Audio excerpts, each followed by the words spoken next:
What is up and welcome back to the Talk Nutrition Podcast. Today we're back with another mindset episode. I feel like we've been diving more and more into mindset, willpower, self-control, and I don't think there's anyone else as qualified to talk about this stuff, I feel like, as Kasey Jo. What's up, Kasey? How are you? Hey, yeah, I feel pretty qualified. I'm glad that I seem qualified. Now, we were just talking about this before we hit record, but like with your course, like I just got to give you credit for that one. Like that changed my coaching, for the better. Like just the mindset piece is so huge. But before we just jump in, like for new listeners, like who are you? What do you do? Yeah, I'm like, how far back do you want me to start? So my background is mainly in psychology for health and fitness. So I have a PhD in psychology, and I specifically spent nearly 5 years researching how your mindset plays a role and how often you exercise and how healthy you eat. So I've been like boots on the ground in the trenches as a coach myself for almost a decade at this point too. So I was a coach while I was getting my PhD. So I got to spend time like in the lab actually researching some of these concepts, and then literally leave the lab and go work with clients one-on-one and see how that applies in the real world, which was really cool. I think there's like a lot. There's kind of a big gap between academia and practice a lot of the time. And honestly, that's why I decided not to stay in academia. So today I own KJO Coaching, which is a one-on-one health and fitness coaching company. We have a very strong emphasis on mindset and behavior change. And then I also, as you were speaking to, have the health mindset coaching certification, which is a certification for other health and fitness coaches to essentially learn the basics of mindset and behavior change and psychology from a scientific perspective, but how to translate that science into coaching practices. So it's essentially my way of saying, like, you don't need a PhD, you don't need like doctoral level education in this manner to really, really benefit your clients. But I do have a 13-week program that can teach you a lot of that stuff. Absolutely. Do you feel like a lot of the mindset stuff on Instagram, like when you see someone that is like look cringy sometimes with the stuff that people put out? It is tough, I will say. Obviously, I operate from a space of understanding that not everyone has the level of education that I have and the training that I have. So, and the unfortunate part of all of this is that your basic nutrition and exercise certifications don't spend very much time on mindset and behavior change. And if they do, it's not always actually evidence-based, and they're not actually the most proper tools and most effective tools that you could be using.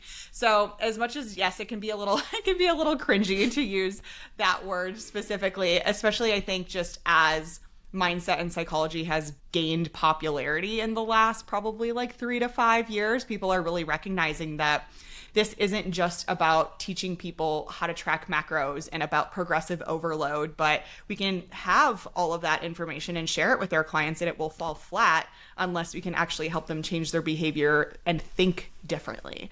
And that's where a lot of this stuff comes in, and people do end up just saying, well, I can help you with your mindset too. I happen to be a mindset coach. But the reality is most people, again, it just comes from a place of understanding for the most part, misunderstanding for the most part, that there is actually like a science and a practice to this stuff. It's not just, just believe in yourself or we'll try again next week, it's all going to be fine type of situation. There's actual strategies and tools that you can implement to be a more effective coach. Yeah. To your point as well, also knowing that people are at different kind of like levels with their knowledge and all that, I do get it. And social media too, like right now it's getting out of hand, I feel like, but that's a whole different story. But with like misinformation and just, it gets confusing, and nutrition is already like that. But again, like that mindset piece, I feel like that should be taught, right off the bat, because here you're getting certified as like, hey, I'm learning about, what creatine does and ATP and the macros and all that good stuff. And that's super key, of course. But coaching, like it's hey, how can we get you to adhere to this thing, living a normal life with stress, a job, school, kids, your mindset struggles. Like that's the hard part. That's where coaching comes in, And I think that's actually interesting for bringing that up. I have not really thought about it this way before, but the truth is learning nutrition and exercise and all of that stuff is not actually learning how to be a coach. And I think that's where people get confused, right? Is that if I have this higher level of understanding about protein, carbs, and fats, and ATP and creatine and all of these things, then like now I can go and coach people. But actually learning that stuff is not teaching you how to coach. And actually like the soft skills of coaching, actually communicating with your clients and helping them implement these changes and stick to things for the long term, is where psychology and mindset and behavior change comes into play. And people are starting to recognize that it's simply not enough to have the education on nutrition and exercise, that you actually need to have the education and the training too on actual coaching skills. 100%. Because it's like, yeah, sure, knowing is important, of course. And even for the client, hey, like you probably want to know what protein does and why it's key to get your steps in and all that. But then like, hey, are you actually doing the thing? Like, are we applying what we learn? And how well are we sticking to that? Because here's my first kind of question I want to bring up. It's like, why do you think people are so inclined to like self-sabotage, you know? Because we all, like, people kind of know they should be eating veggies and fruits and drink water and go to the gym. But a lot of people are not doing that thing, right? Even though they have this big goal. Why do you think that is? And yeah, that's the golden question. All of these people know that they should be doing the thing. Why aren't they actually doing the thing, right?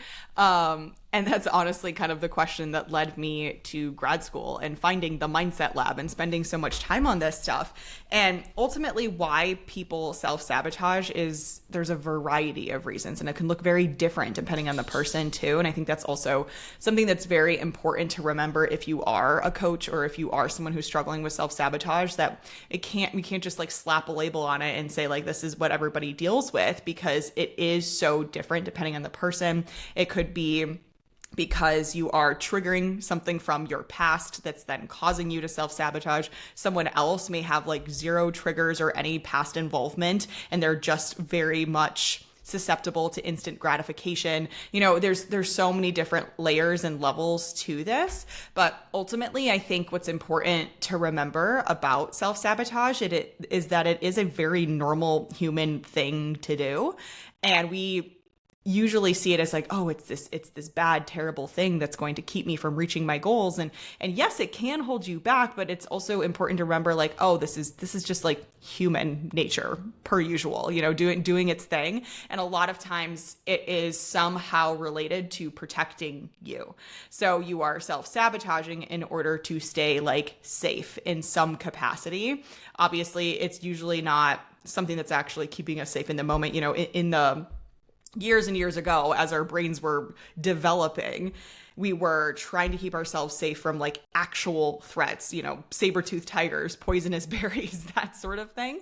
And a lot of that software in our brains still exists today. So we are seeking things like instant gratification, and we want the cookie right now rather than thinking about our long-term weight loss goal, because cookie means energy, means calories, means survival, you know? So I think we don't talk enough about how important it is to like give ourselves grace that we are experiencing that. But then obviously the flip side of that too is that we don't want to normalize it so hard that we think, okay, this is just something that every human being deals with. It's part of my wiring. It's part of my brain. Then what the heck am I supposed to think I can do about it, right? And then that can be a very slippery slope into a fixed mindset. So we need to be aware that, hey, this is something that is pretty normal and it makes sense given our like biological wiring, but that does not mean it's not something that can be changed. And honestly, like bringing awareness to it and realizing like, oh, this is something that I'm self-sabotaging because, you know, my brain is just trying to protect me, try to keep me safe, trying to keep me alive. Great. Now that I know that, I can kind of like catch it when it happens and go, okay, like, no, sweetie, we don't need to go there. We're in the 21st century. We don't need to worry. Like, we're good. There's always going to be more food type of thing. And you can literally, truly like kind of like talk yourself through it in that way and start to recognize those patterns of like, oh, I see what I'm doing right now. I see where this is coming from. This is like ultimately like doesn't make any sense in the current moment, but I understand where this is coming from. And then from there you can kind of pivot in a different direction because you get it. You're like, oh, okay, this is not really accurate. So let's try to go a different direction and think about this differently. And the more you can do that, the more natural it will become. And that just becomes more or less your default setting rather than even having to go to that self-sabotaging place in the first place. Yeah, I think that's huge. Just understanding that, hey, like, first of all, it is normal. Kind of also being okay with that, right? And then, hey, maybe it's going to take a few times before you actually start to notice, like, hey, I'm doing this right now, you know? But just that awareness, I think that's huge.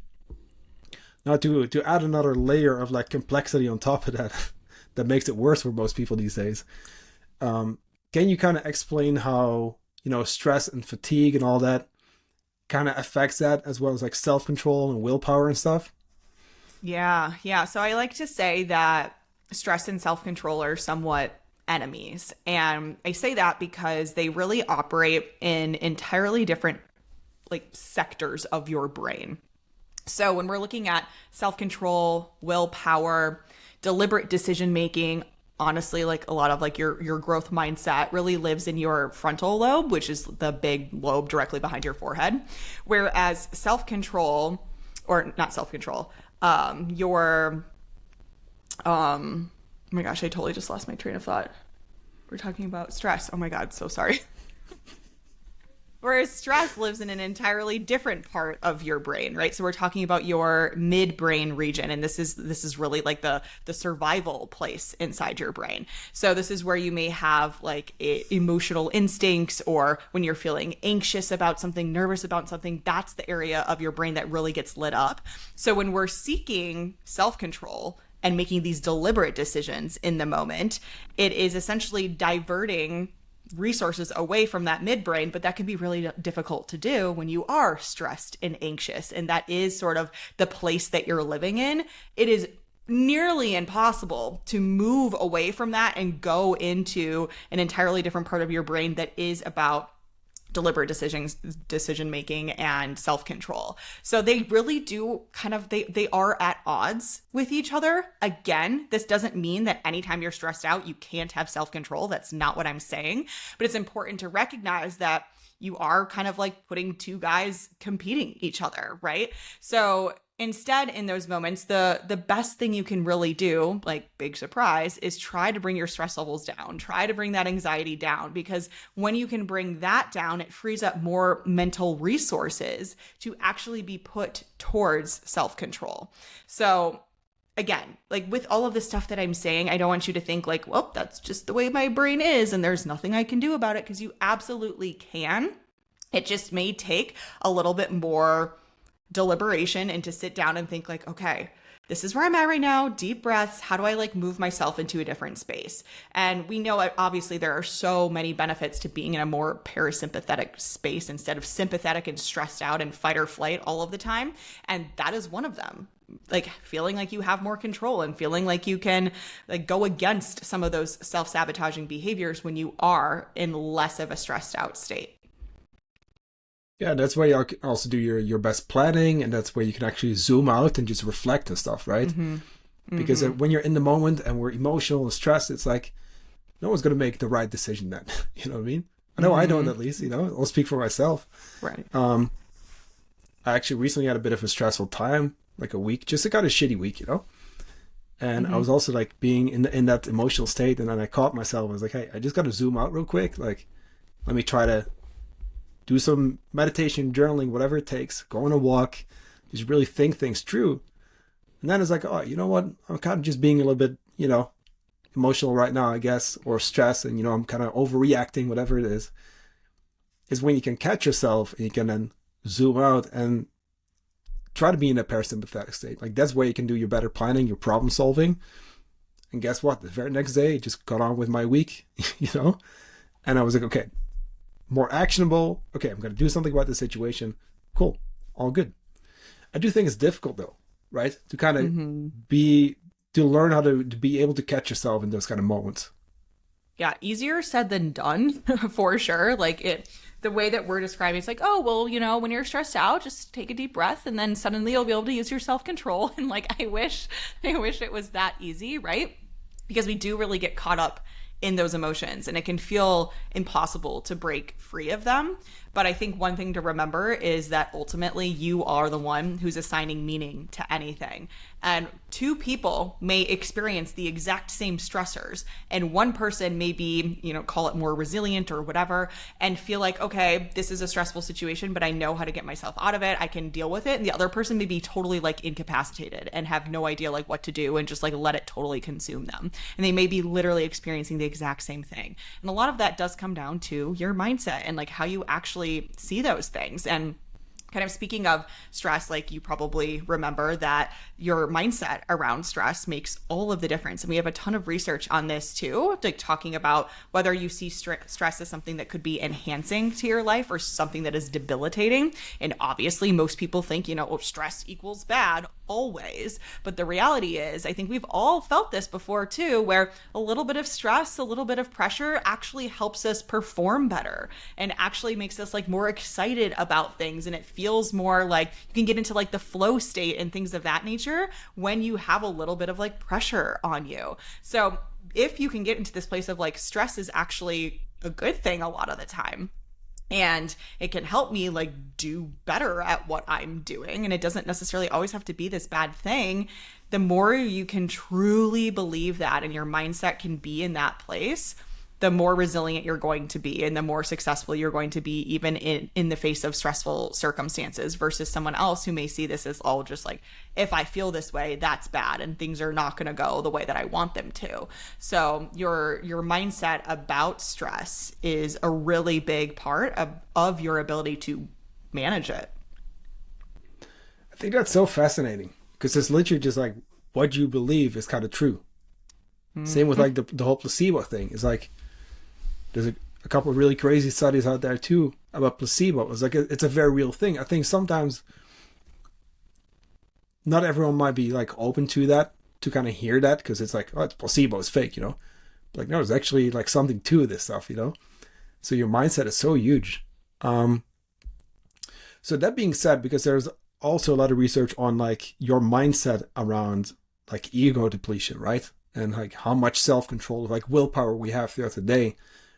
I recently did an article about this and I looked into some studies, and then I kind of just stopped at one point because this is where someone like you is way more versed in this stuff. But like I was kind of going through PubMed and, and it's like one study after the other and then the next and then the next. And this one is for and against. And then I saw something about like, there's kind of a debate going on. What's your current like understanding of like the research when it comes to ego depletion? Because honestly, for me, it got to a point where I was like, well, this is confusing. I kind of don't know. Like, let me ask you, Yeah, no, and that's totally fair because the state of the research is pretty split right now. I will say it's split, but we're definitely moving in a certain direction.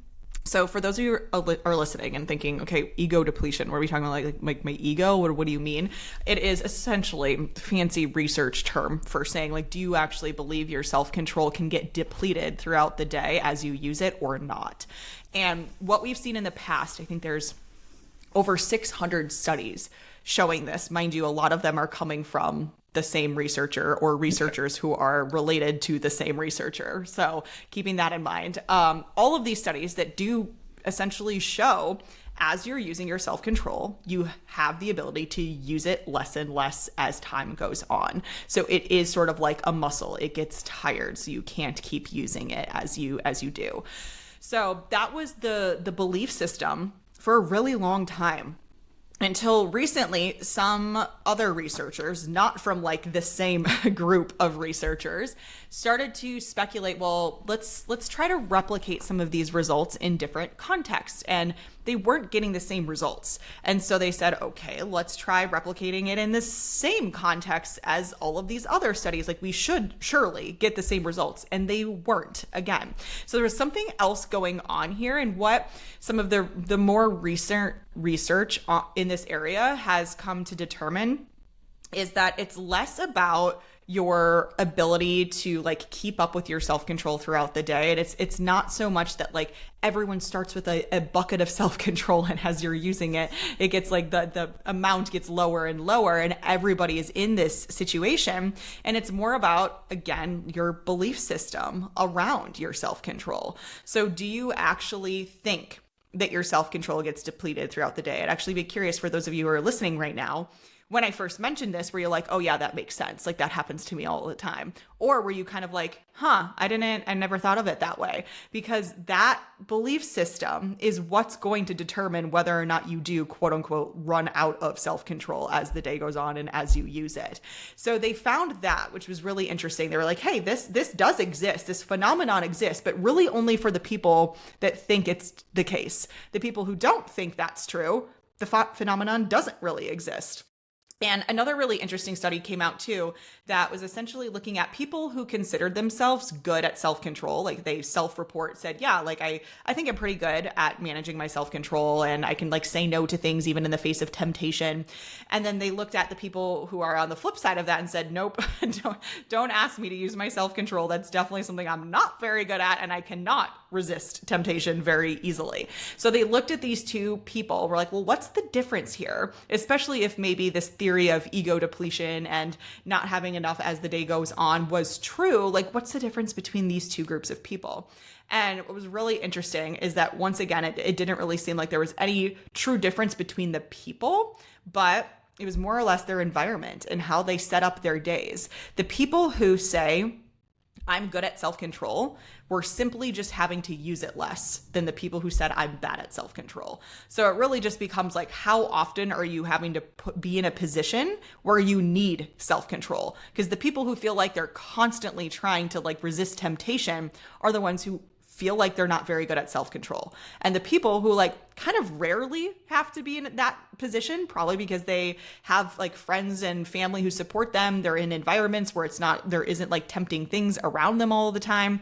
Those people are like, no, I'm pretty good at self-control. But again, it's just because they don't have to use it as much. So we're learning a lot more about self-control, and this is like how science works. And as we get more information over time, we update our opinions on concepts. And that's kind of what we're seeing now, which is why when you jump onto Google Scholar and you look up ego depletion, you're like, this is confusing. I'm seeing stuff in both directions. But I will say this was something that I updated inside the health mindset coaching certification materials because so much of this other research was starting to come out. And I also I went directly to my PhD advisor, and she's a social psychologist at NC State and does a lot of the teaching for undergrads and teaching on like the basics of self-control. And I'm like, what are you teaching the kids these days? And she was like, oh yeah, we don't teach ego depletion anymore. It is more this other stuff that is coming out. And we talk more about just like self-regulation in general, rather than like, oh, this is something that you start with an X amount and it gets depleted over time. Yeah, I think it's so fascinating because, I mean, the mind is just fascinating in general. But like, that just means that you can literally just create your own environment, or at least set it up so that you don't really have to practice that self-control. Which again, just directly goes back to, hey, like you actually have control of the situation, even if you don't realize it, right? Because it's not maybe even the chocolate, it's just the fact that we have chocolate in the house. Right. Last time you were on, we talked about the Oreos, and like I still can't have like one, you know. When I started, it's kind of changed there. Good to know. So that's like one of my weaknesses, you know. No, I'm better, I feel like, but it's still not great, you know. I had the same thing with like Christmas cookies, but still, either way, like it's like, hey, when I don't have it, you know, I don't even think about it because it's not in the house. I think it's so fascinating when it comes to. So this is something I always wonder when it comes to exposing yourself to those situations. Like, for example, let's say, okay, let me actually get Oreos. Let me put it on my desk all day. Like exposing yourself to those kind of challenging scenarios. Do you know if there's any research behind that to where, because this is actually from your newsletter from a little while ago, or not too long ago. if there's any research on that, to where like, does that help you like train your willpower kind of, or not at all? Yeah, and there's research to support both of these things in both directions too. And it kind of like, I think a lot of this comes down to also just figuring out what works best for you, because ultimately, I think, to kind of like my own professional opinion, looking at a lot of the different research, is that for sure, to some degree, like exposure therapy is going to help, right? And so putting yourself in these situations and sort of normalizing that stuff being around, because there's obviously one argument being, if something is around and in your face all the time and it just becomes normalized and it's not something that like, oh my God, I never get to have, and it's just like sort of available all the time. I actually have a friend who, she kind of takes this perspective with her kids and like teaching them nutrition. Like they're both two girls under 2, so very young. And instead of being like, once you finish your vegetables, you can have the cookie, she puts the cookie on the plate with the vegetables and just normalizes, and like, this is all food. It's all different types of food. It's not that like one needs to be put up on a pedestal and the other one is something that you like have to like get through in order to get to the other thing. So I think to some degree, yes, you can like play with your mindset in that way and see it as something like, don't put it on a pedestal, just make it a thing. However, per what I was just talking about with the research in self-control, obviously, if you're constantly putting yourself in situations where you have to use self-control, you are more likely to quote unquote fail at that self-control and give into temptation. So if your goal is ultimately to give into temptation less, then you should probably stop putting yourself in situations where it might happen. So there's that side of it too. And I think, again, it's probably really varies depending on the person and like where you're currently at with things. You know, like some people are literally like, I cannot stop eating the Oreos. Like this, it's just not possible for me to take a couple out and be good with it. Whereas other people might be like, no, this is something that like Oreos are really important to me. And there's something that I really want to keep in my life. So it becomes like, okay, how do we work with keeping them in the house, but making sure you're having them in moderation so it's not feeling bad for you and it's still working for your long-term goals and things like that. And again, everyone's going to be different. So I don't want anyone to come at me and be like, she told me to like get rid of my favorite foods. Like that's not necessarily the case. But if your main goal is to not break your self-control and to resist temptation, then the idea is set up your environment so you don't ever even have to run into it in the first place. But if your goal is to keep the Oreos on hand because they're your favorite thing, then we need to figure out a different strategy. It kind of made me think, because I also didn't go and like actually try just getting it and just having it in the house. Like, could be a nice test, you know, like just kind of seeing how that goes. Yeah, and something you can do too is obviously like you're like familiar with this too, just like increasing the friction to do it too. It could be a happy middle ground, right? So rather than maybe having like a glass cookie jar on your counter where you can constantly see the Oreos, like maybe they are on the top shelf, like in your garage or something. I know, like random. But then when you're thinking like, oh, I want an Oreo, it's like, I have to go all the way outside. I have to get the ladder. I have to climb up to get these Oreos. Like, is it really worth it? And a lot of times it's not worth it. And that's where you start to learn too, that like, oh, I actually just want this thing because it's easily accessible. And it is not requiring me to try very hard to use my self-control, because I can literally just like grab it off the counter. And what's great about creating friction like that too is that it creates that space, kind of brings us back around to what we were talking about at the beginning, but creates that space for you to actually think twice and think about whether or not this is actually something you want to do, rather than like getting to the point where you're basically already have the Oreo in your mouth before you could be like, oh, is this going to fit my macros for the day? Like, you're not even giving yourself the time to think. So if you create more friction and make it a little bit more difficult for yourself to do, it gives you that space to think. You can really decide whether or not it makes sense for you, and, you know, give you the time and space to also use that self-control if you are wanting to keep them in the house, but just do less of it. Yeah. And to your point as well, I feel like it's almost like you can't say restriction anymore these days. It's like we can't talk about like, hey, maybe we just shouldn't get it, right? Like, there's no right or wrong here. It's just kind of like, hey, you know, for some people it's fine. Other people, like, let's maybe try to cut it out, or at least for the time being. Mm-hmm. Or let's actually have it and practice having some every single day.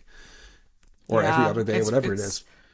Definitely like really dependent on the person with that. And you're right. I think the R word restriction does get like kind of frowned upon, because especially in the flexible dieting world where it's like you can have anything you want, you just have to, like IIFYM, you know, as long as it fits into your macros, like no big deal. And that flexibility is really great. It allows people autonomy, and it allows them to feel like they're not having to like cut out some of their favorite foods. But at the same time too, some people would stand to benefit from maybe taking some time away from the foods that they feel like they quote unquote don't have self-control over. And there's actually a term that I've coined called momentary restriction, and it's as a practice that you can at least try. And it doesn't have to be forever, and that's the beauty of this and why it helps and works psychologically, because we're not saying cut out the Oreos forever. We're saying, hey, for the next 2 weeks, let's ditch the Oreos and just not have them, but just for 2 weeks. That's it. If you're feeling like you're having a lot of self-control failures around this and you can't resist the temptation, let's just get rid of them for 2 weeks. And then we'll reassess how that felt and what we want to do next. And what a lot of people realize when they're taking 1 to 2 weeks away from something is that maybe for the first few days, they're like, man, I kind of like miss that. And most of the time it's just because it's habitual. It's like after every meal, I would have 2 Oreos because I want something sweet after I have something savory. But if it's not there, give it 1 to 2 weeks. And like by the end of it, almost every single time clients will come back and say, yeah, I kind of like forgot about it. It's so surprising, but it was just because it was there and it was habitual. But now you can operate from a space of, well, do you want to reintroduce them? And if so, what would the ideal scenario be? Oh, you know, probably like 1 to 2 max per day. And like at the end of the day, that sort of thing, not after every single meal, whatever. And it's so much easier to reintroduce it in that way once you've taken space and kind of like broken that pattern a little bit. So I am a big fan of this idea of momentary restriction, and obviously the exact length and like whatever thing it is going to vary depending on the person. I've seen it work really well for alcohol too, for people who just kind of like pour a glass of wine as soon as they get home from work every single day. And it allows you to like really zoom out and again, create that space in order to sort of like reevaluate how you actually want this to look. I love that. I think this is all like super like applicable stuff for the listener, you know, because like you're gonna have to try things out, and it's trial and error, and you're gonna try something, it's just gonna work right away, and then other stuff you might have to give like a few tries, and that's okay too. I will, because I was thinking about this. I've definitely had mixed results when it comes to, for example, hey, someone is really, they think, hey, I'm doing good with my diet, but then as soon as it's a weekend, right, I just can't stay away from the chocolate. To where, hey, we try to introduce some every now and then, and we kind of try to normalize it. Whereas almost like 50-50, like some people do great. It's like, it's not a thing anymore. They can just have it any time, so they don't have to have that reward kind of thing, you know? Other people kind of backfired. So we said, hey, you know, we're not going to do that. We're going to try something else. And now for those people, like removing it for a little bit actually worked really well too. So it's like trying different tools and different tactics just to figure out like, hey, what can we currently adhere to? Like what's probably best?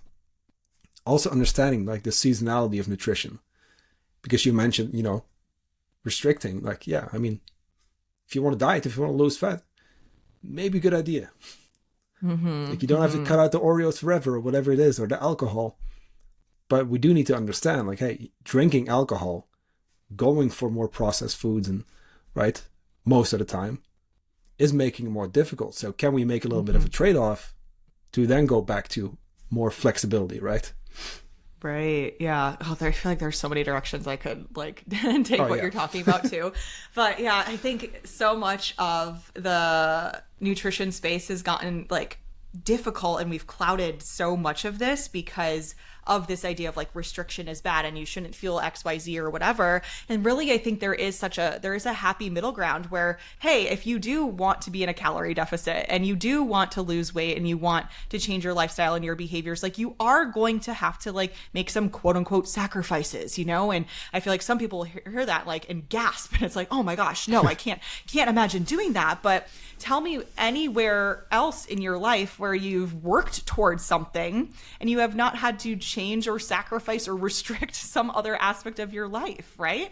And that is just, it's part of it. But for some reason, somewhere along the line, we decided that no, like dieting and nutrition and fitness, like that's different than anything else that I'm working towards in my life. And it's not the case. If you're trying to make your relationship with your partner better, chances are you may have to make some sacrifices or do things different in your life that like you don't always want to do, but it's for the better of the relationship and to support the other person.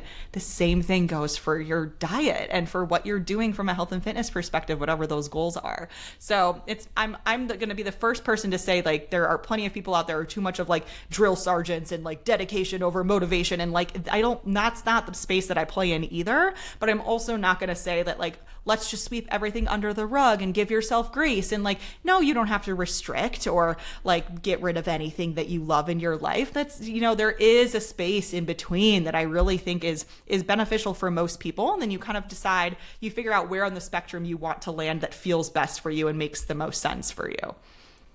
Yeah.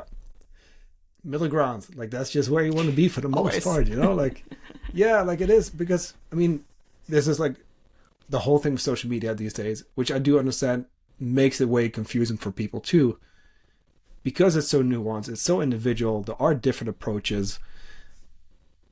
People will see anything and be like, okay, that's what I got to do. I just got to have the discipline, and or hey, like, you know what, dieting, you shouldn't be dieting. It needs to be a lifestyle. I mean, yeah, I agree. Like we want to create a healthy lifestyle, but like dieting, like fat loss, like is not a lifestyle, right? It's a temporary change, and then you can go into like making it a lifestyle. But it's like, I don't know, this is a whole other conversation, but I wanted to touch on on motivation, because you brought that up with the motivational posts and all that.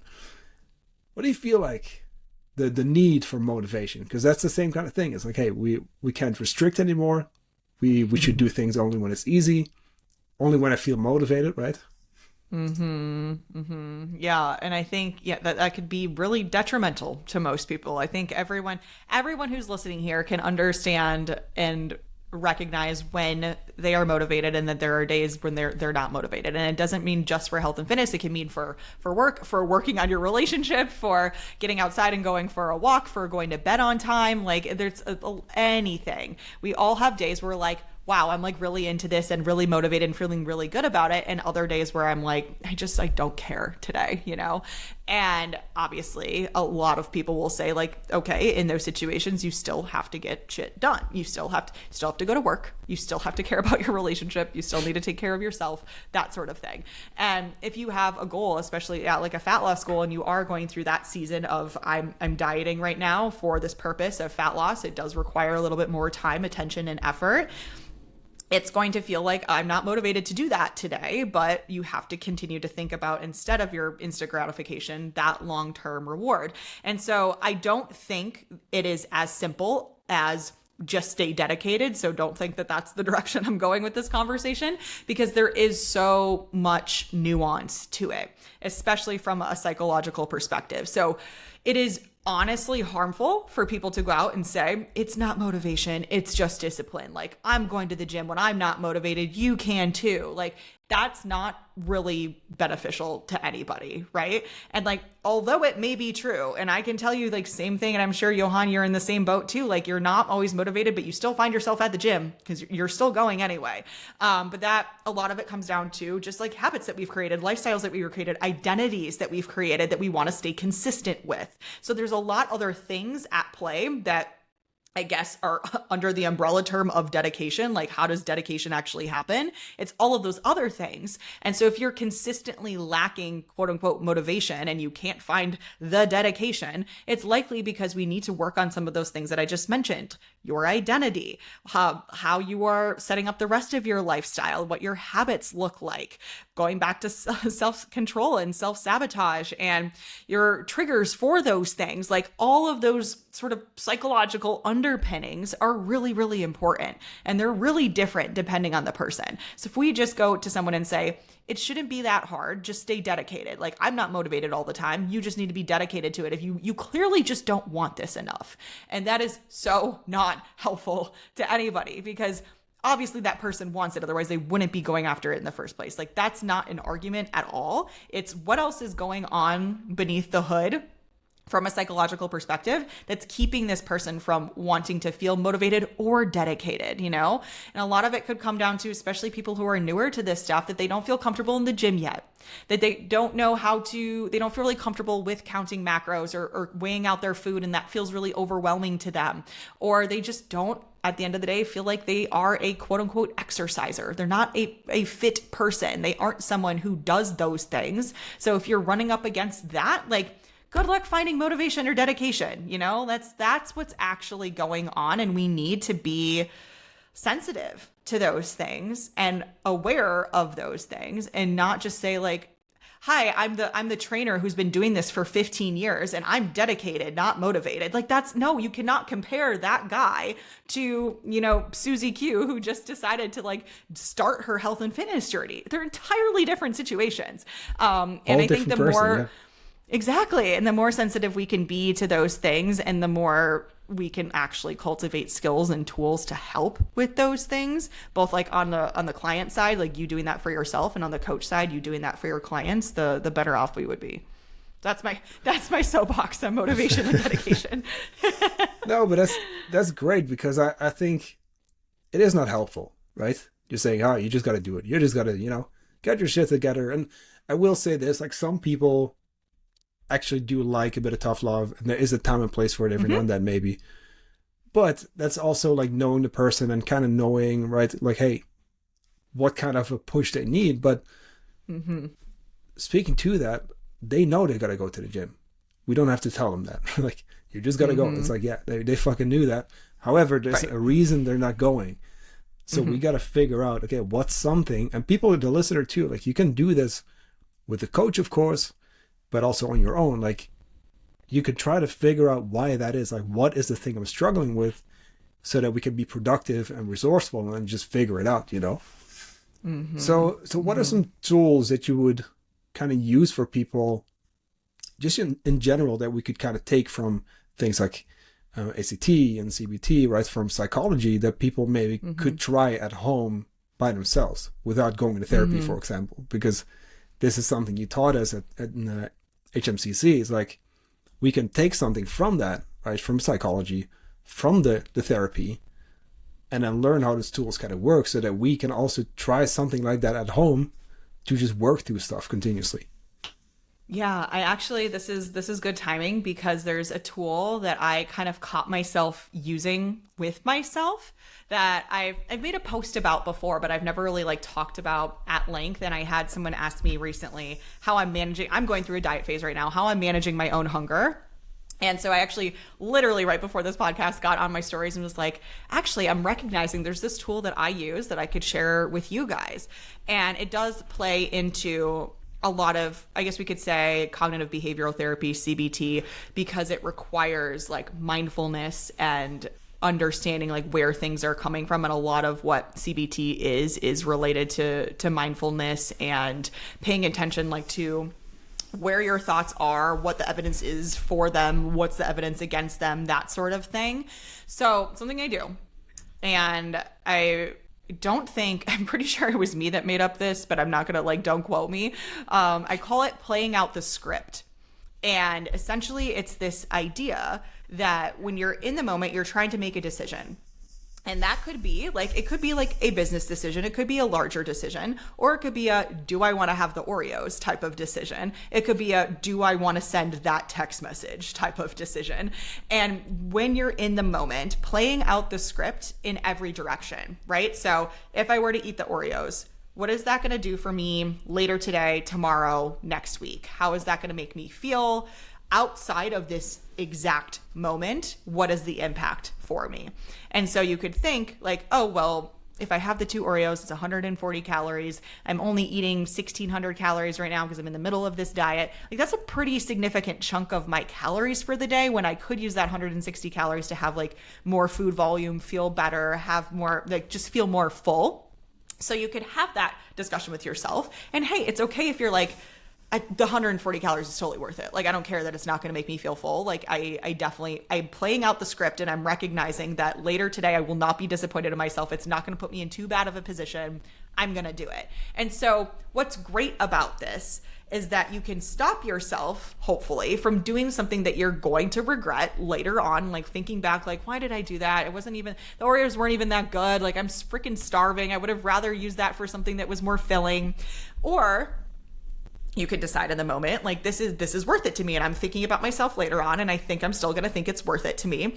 And so you can make a confident decision, and not just like an irrational instant gratification in the moment. I'm just going to eat these things. And then later, even if it does feel okay, you're kind of like, wow, I did that without thinking. Like, I was not mindful about that decision. Like, either way, that's not going to feel good. So I really like this idea of playing out the script. And again, it can work for everything. You know, if you're going to send that angry text message, you can think to yourself, okay, if I just like don't say anything, am I going to feel better about that later? You can also think like, how is that person going to respond to me? Like, what are the options of how that person could respond? And if they respond this way, how is it going to make me feel? If they respond that way, how is it going to make me feel? Is it going to resolve any of the feelings I currently have? And just like really sit with like all of the different directions, all of the different scripts that are possible, and then make a decision based on that. And it has saved me so many times. And I recognize that I sort of do that naturally. Before I actually move forward with a decision and go a certain direction, I am playing out the script of like, is this going to help Kasey later today, next week, whatever? If not, then maybe I shouldn't do it. And I think the more we can train ourselves to do that, the better everything is going to be. I mean, can you imagine a world where everybody did that and actually like took some time to like play out the script of like, what's going to happen if I do this thing, how different things would be. So that is again, it was a tool that I kind of caught myself using, and I was like, wow, this has become so innate for me that it's just what my brain does. And so those of you listening thinking like, okay, yeah, that sounds great, but like, obviously I'm not going to be able to do that every time. And like, no, you're not. You are going to mess up, and you are going to like make instant gratification driven decisions still. But the idea is the more you can do it, the more you can train your brain to actually go that direction rather than making like the quick decision. I love that. I was just taking notes. I was like, that's a good one to kind of, you know. No, that's great. Because yeah, absolutely. I mean, the world would definitely be a better place if people would you know, wait responding to that email when they're in the moment and stressed and, you know, like emotional. Right.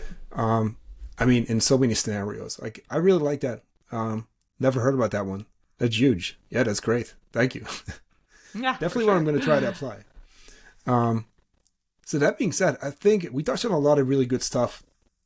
I wanted to kind of wrap things up today with a bit of a question, which I feel like it would be nice, like if we could just change that, like one big thing about the space that we just don't agree with,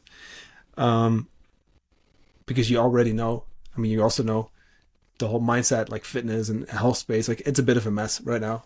I mean, it kind of always has been, right? It always has been, but I do feel like it's getting worse. So my question is, like, if you could wave a magic wand, right, and just change one thing about the health and fitness space, like what would that be? Honestly, I think on the coach side of things, like, no surprise, nobody should be surprised that I'm saying this, is that if I could wave a magic wand, it would be that everybody is recognizing the importance of mindset and behavior change and psychology from a scientific perspective. And that it's not just like a woo-woo believe in yourself, but they really were to see that, like, okay, this is the foundation of coaching.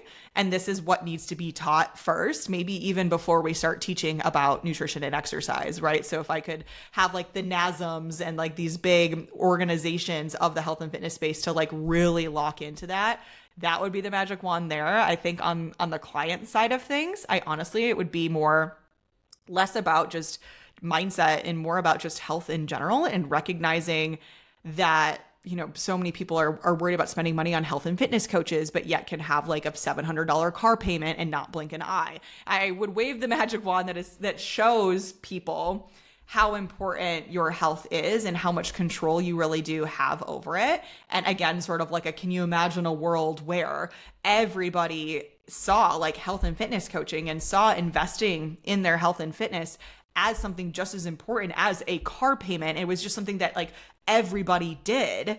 Like how different things would be. So that would be my magic wand there for just like the general population, is for people to recognize how much control they have and like to see it as an important investment just as much as other things in their lives. Yeah, I love that. I mean, we're biased. We are coaches, but it's like, it's such a good investment. It really is. Right? It Well, there's a reason we're coaches, right? Yeah. I mean, like yeah. Yeah. We believe in this stuff, you know?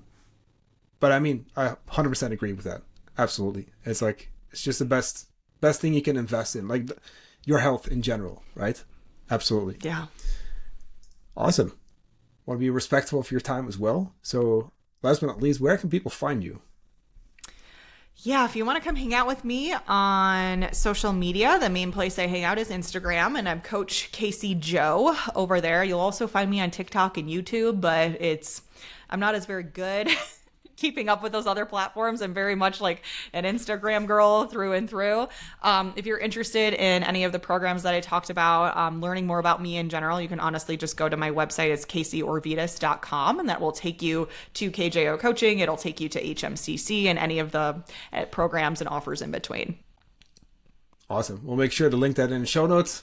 Thanks so much. I'm really excited for level 2 with you later this year. So yeah, I'll talk to you then. We'll stay in touch. All right.